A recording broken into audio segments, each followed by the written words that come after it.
Yeah, good afternoon, everyone. So, Good afternoon. today we will concentrate on this subject matter of demography. Yesterday we discussed scope of demography. Today we will shift to the subject matter of demography. As we discussed yesterday, that subject matter simply means what we have to study in this subject particular. So scope is wider one, and subject matter is something which is to be confined and which is to be studied. अगर इसको पूरी तरह से देखने की कोशिश करें तो पूरी तरह से सब्जेक्ट मैटर या रादर डेफिनेशंस को इसकी देखने की कोशिश की हमने, जैसे उसमें कहां तक हम जा सकते हैं डेमोग्राफी को पढ़ते हुए, उसमें स्पेटियल डिस्ट्रीब्यूशन और इंटरेक्शन और anything which is related to population and which is to study statistically and mathematically. और उसमें खास करके जो ध्यान हमारा रहेगा वो ध्यान रहे हमारा डेमोग्राफिक प्रोसेसेस पर। You know very well, demographic processes mean fertility, mortality, and migration. These three demographic processes are most important part of demographic studies, and how these are affecting society or social relation, that is a subject matter, that is scope of this social demography as well. So uh, uh, uh, it can be, rather subject matter of demography can be pointed out by using 6 or 7 points। वो 6, 7, 8 points में इसको हम define कर सकते हैं, किस तरह से हमने देखना है। तो सबसे पहले अगर इसके सब्जेक्ट मैटर को हम देखने की कोशिश करें तो इसमें सबसे पहले आएगा demography is a study of population distribution. Population distribution simply means कि demography study each and everything about the spatial distribution of population. स्थान विशेष में क्या पॉपुलेशन, उसकी क्या डिस्ट्रीब्यूशन है, उसके सारे सोशल एस्पेक्ट की जो साइंटिफिक स्टडी है वो, और डेमोग्राफिक प्रोसेसेस की और उसके एस्पेक्ट की, चाहे वो साइज है, चाहे वो उसकी स्पेस है, सेटलमेंट यूनिट है, चाहे वो कंटिनेंट्स है, सब कंटिनेंट्स है, पॉपुलेशन डिस्ट्रीब्यूशन पैटर्न है, growth pattern of distribution of economic and non economic resources as well as aspect जो है वो सारा का सारा इसमें रहेगा। और साथ में जो इंटर टेम्पोरल और इंटर रीजनल डिस्ट्रीब्यूशन जो सोशल डेमोग्राफी का है वो सारा का सारा इसमें लेने की कोशिश जो है वो की जाती है और वो इसके सब्जेक्ट मैटर में आता है। नंबर 2 है डेंसिटी ऑफ पॉपुलेशन, ये इसका सब्जेक्ट मैटर है। तो डेंसिटी ऑफ पॉपुलेशन में सिंपल शब्दों में देखने की कोशिश ये की जाती है कि जनसंख्या का घनत्व कहाँ कहाँ कितना है, उस सारी सभी का अध्ययन इसमें किया जाता है। और सोशल डेमोग्राफी में खास करके अगर हम देखने की कोशिश करें तो उसमें क्या देखने की कोशिश की जाएगी कि क्या टाइप्स रहते हैं इसकी डेंसिटी पॉपुलेशन की, उसके डिटरमिनेंट क्या है, निर्धारक तत्व कौन से हैं, और साथ में निर्धारित तत्वों के साथ उसको डिटरमाइन करने वाली जो डेंसिटी इन द रीजन है और वर्ड पैटर्न इसका क्या रहेगा, सारा का सारा उसमें इसके सब्जेक्ट मैटर में ये आता है। नंबर 3 हम इसको देखने की कोशिश करेंगे तो वो तीसरा रहेगा स्पेटियल मूवमेंट ऑफ पॉपुलेशन। एक स्थान विशेष में एक इसकी पॉपुलेशन की मूवमेंट क्या है उसका अध्ययन इसमें किया जाता है। और उसमें spatial movement like migration from rural to urban, urban to rural, and related issues, internal migration, international migration, उसके डिटरमिनेंट क्या है, उसके टाइप्स क्या हैं, कॉजेज क्या हैं, कॉन्सिक्वेंसेज क्या है, लॉ क्या है माइग्रेशन के, और माइग्रेशन जो है क्वालिटी ऑफ माइग्रेशन जो वो कई कारणों से होती है। जैसे हिंदुस्तान के लोग जो हैं वो अमेरिका या जो यूरोप में जाना पसंद करते हैं, that is totally based on quality, skill that person is having, वो उसके उस स्किल के बेस पे अपने आप को यहाँ से वो शिफ्ट करता है। और जैसे लीस्ट डेवलप कंट्री जो हैं, least develop country bye mean कि जो कम विकसित राष्ट्र जो हैं वो विकसित राष्ट्रों की ओर वहां जाना, लोग वहां के जाना पसंद करते हैं और वहां से माइग्रेशन होती है। तो ये सारा का सारा इसका सोशल डेमोग्राफी का ये सब्जेक्ट मैटर में आता है। देन उसके बाद growth of population is also one of the most important part of this social demography. उसमें ग्रोथ ऑफ पॉपुलेशन में जो डिकेडल ग्रोथ है, जो सेंसेस हर 10 साल के बाद होती है, जैसे आपको पता ही है, जिससे हमें ग्रोथ का उसका पैटर्न पता चलता है कि जनसंख्या किस स्थान विशेष में कितनी बढ़ी है, कितनी कम हुई है, और उसकी बढ़ने की दर कितनी है, और साथ में जो और इंफ्रास्ट्रक्चर या एम्यूनिटी जो बढ़ती हैं उनकी बढ़ने की दर कितनी है, वो सब का अध्ययन इसमें किया जाता है। और इसमें जो पॉपुलेशन ग्रोथ के सारा अगर हम देखने की कोशिश करें तो इसमें जो मेजरमेंट ऑफ पॉपुलेशन ग्रोथ है, बर्थ बर्थ रेट के हिसाब से, डेथ रेट के हिसाब से, और जो दूसरे कंपोनेंट हैं पॉपुलेशन के, उसको डिटरमाइन करने का उसका ट्रेंड क्या है, उसके कॉजेज क्या हैं, थेरीज क्या हैं, और साथ में पॉपुलेशन का प्रोजेक्शन क्या है, कि पिछले 5 सेंसिस का हमने डेटा ले लिया, उसके बाद आराम से हम बोल सकते हैं कि छठी सेंसिस में कितनी पॉपुलेशन जो है वो बढ़ सकती है, वो हम प्रोजेक्शन उसकी कर सकते हैं। उसके बाद जो पांचवा इसका पार्ट रहेगा, that will B population composition is also one of the most important subject which can be included in subject matter of social demography. जो कंपोजिशन का मतलब क्या है कि इसका गठन कैसे होता है, कंपोजिशन कंपोज्ड ऑफ व्हाट, तो उसमें क्या आएगा, सोशो एथनिक कंपोजिशन उसकी क्या है, रादर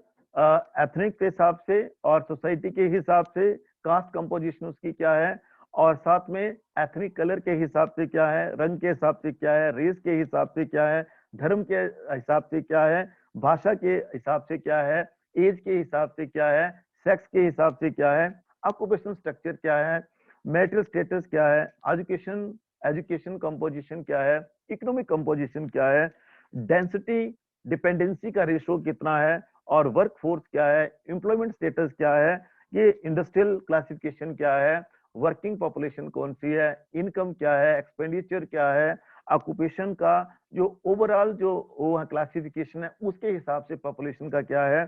इनकम लोगों की क्या है, और पॉवर्टी कितने परसेंट है, सब कुछ everything being covered in this composition of population as a subject matter of social demography. Then sixth one is literacy and quality of population. It means a lot. Literacy social demographic studies में क्या include किया जाता है, literacy differentials क्या है, differential मैंने अंतर क्या है, एक पढ़ा लिखा है एक अनपढ़ है, लिटरेट और इलिटरेट और सेमी लिटरेट, और सारी जो कैटेगराइजेशन है, कितने तक पढ़े हैं, कितने तक पढ़े हैं, तो किसी भी डेमोग्राफिक स्टडी में इसकी जो कंपोजिशन है उसको इस तरह से लिया जाता है। लिटरेसी डिफरेंशियल क्या है, उससे वर्ड के पैटर्न, सारी दुनिया के पैटर्न लिटरेसी के क्या है, क्वालिटी ऑफ पॉपुलेशन क्या है, और उसके बाद जो programme practices method for improving the quality of existing population और anything which is lacking, how that can be improve, is a part and parcel of subject matter of social demography. और इसमें अति महत्वपूर्ण चीज क्या है कि एक set of belief and practices which are aiming to improve the life as well as other livelihood option of the people, that is the main subject matter of social demography. So हम बहुत कम शब्दों में कह सकते हैं कि data which is being gathered because of census decadal census rather, that is being used at national, regional or local level or international level, just to do so many things for the population of that very region, that very area, that very state or that very national as well. So जो second last रहेगा, that will be population resources ratio.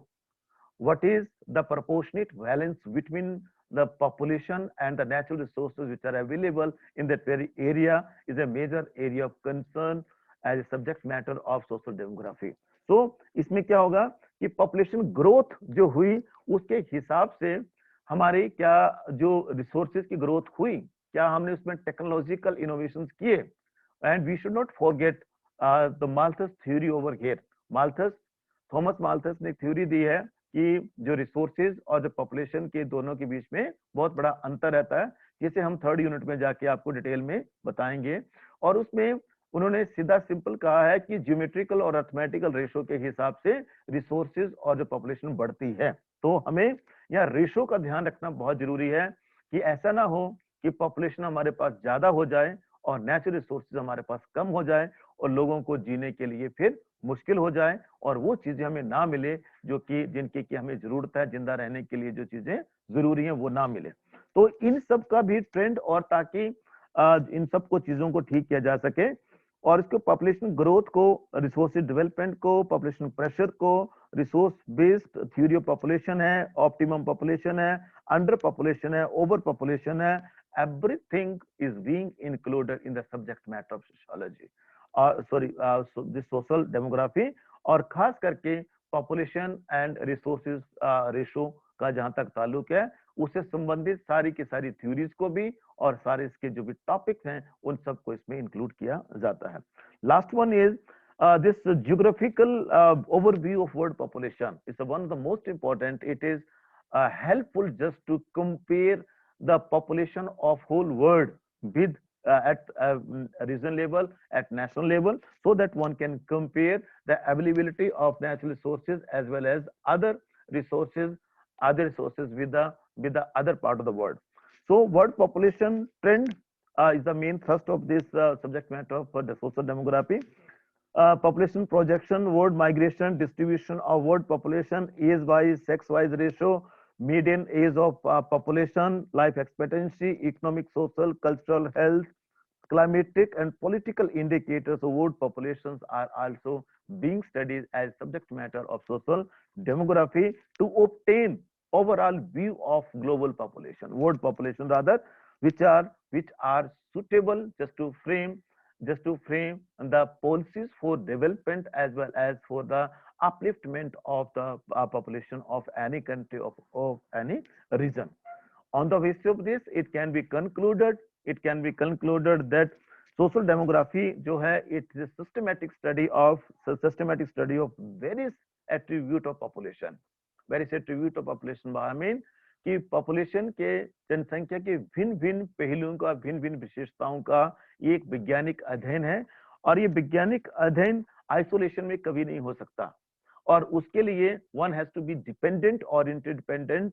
और उस पर जब dependency और interdependency की बात होगी तो सारी की सारी चीजें वहां अलग तरीके से फिनोमिना को कनेक्ट करेंगी, जिसे हम पॉपुलेशन कहते हैं, और जो हमारे जीवन के साथ, हमारे बेहतर जीवन के साथ, वेल बीइंग के साथ वेल कनेक्टेड है। और उसमें सब्जेक्ट मैटर ऑफ डेमोग्राफी को अगर हम बहुत कम शब्दों में लेने की कोशिश करें तो it includes almost every aspect of human being which is affecting human beings survival and their better livelihood, and rather as well as good health as well. So it can include socio-cultural features of population like literacy, like migration, like ethnic composition, like caste, religion, marital status, and so on and so forth. Then economic characteristics such as labor force, occupation, income distribution, standard of living, property, surplus value, employment status, labor observation, and this labor efficiency, so on. It's everything is being studied in social demography. And biological attributions as far as these are concerned, such as fertility, mortality, age, sex, race, absolute number, and everything which is there from which are directly related to the counting of people and affecting the life as well as the other aspect of life are being included in this population or social demography. So it's a big one, and it includes so many things at a time. And what here in this subject, in this course, we will concentrate on some of the aspect of this social demography, और उसको हम करने की कोशिश करेंगे। Lastly, हम इसको ये लेने की कोशिश करेंगे कि why we should study social demography, rather, which means what is the importance to study social demography. It will be the main area of concern in coming lecture, and in this lecture we will discuss this, what is the importance of social demography in this modern changing world. आज के समय में इसकी क्या importance है उसको हम देखने की कोशिश करेंगे अगले लेक्चर में। और इसमें चाहे आपको पता ही है, हिंदुस्तान और चाइना दो ऐसे बड़े देश हैं जहां की पॉपुलेशन दुनिया में सबसे ज्यादा है, परंतु हमारे, जहां तक भारत की बात है, हमारे पास पॉपुलेशन ज्यादा है परंतु रिसोर्सेज हमारे पास कम है। तो उसे ऑप्टिमाइज कैसे किया जाए रिसोर्सेज को, और लोगों के कल्याण के लिए किस तरह से कल्याणकारी योजनाएं बनाई जाएं और किस तरह से इन चीजों का प्रयोग किया जाए, उसके लिए बहुत इंपॉर्टेंट है कि हम इसको सही से समझें और जो sociological understanding in form of social demography और पॉपुलेशन जो हम गेन करेंगे, तो उसमें हमारा जो रोल है as a sociologist, as a social demographer, वो हमारा रोल प्रोमिनेंट हो जाता है कि आने वाली जितनी भी पीढ़ियां हैं, रादर जो और पॉपुलेशन सारी दुनिया में पाई जाती है, उसको हम थोड़ा सा इस तरह से समझने की कोशिश करें, साइंटिफिक समझने की कोशिश करें, जिससे कि सारे की सारी दुनिया को सही तरीके से उनका हम प्रयोग कर सकें, उनका हम सही तरीके से यूज कर सकें, मार्गदर्शन कर सकें, और उनको हम जो समाज को हम ठीक करने की कोशिश कर सकें, उसको हम ठीक कर सकें। तो आज के डेट में जो डेटा प्रिक्योर किया जाएगा सोशल डेमोग्राफी के द्वारा, वो India as a big population country के लिए बहुत बहुत इंपॉर्टेंट है, और वो पॉलिसी मेकिंग में बहुत ज्यादा मदद करने वाला, बहुत ज्यादा हेल्प करने वाला है। बहुत सारे हेल्थ इश्यूज हैं, बहुत सारे डेवलपमेंट के इश्यूज हैं, जिन इश्यूज को ठीक करने के लिए, उसके लिए पॉलिसी फॉर्मेशन में इसके द्वारा इकट्ठा किया गया डेटा जो है डेमोग्राफी के द्वारा, उसका जो है प्रयोग किया जा सकता है और किया जाएगा, तभी हम जो ऑप्टिमम चीजों को हम ले पाएंगे। विद दिस आज का वो जो लेक्चर है इसको हम यही खत्म करते हैं, और कल जो इसका इस चैप्टर का जो लास्ट लेक्चर रहेगा इस यूनिट का, rather that will be importance of social demography in modern changing world. Till then, thank you very much.